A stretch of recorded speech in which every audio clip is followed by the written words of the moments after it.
এই দোয়া যেদিন আমি পড়েছি কোরআনে, ওই দিন থেকে আজও পর্যন্ত আমার মনে হয় না আমার জীবনে 2 মিনিটের কোনো দোয়াও যদি হয়, 1 মিনিটের দোয়াও যদি হয়, মুহূর্তের দোয়াও যদি হয়, আমি এই দোয়াটা কখনো মিস করি বলে, জ্ঞাতসারে মিস করি বলে আমার মনে পড়ে না।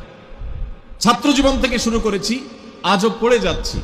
আলহামদুলিল্লাহ, আল্লাহর কাছে শুকরিয়া আদায় করে আপনাদেরকে বলতে পারি, এই দোয়ার সুফল আমি নিজের চোখে দেখেছি, আমি নিজে ভোগ করছি।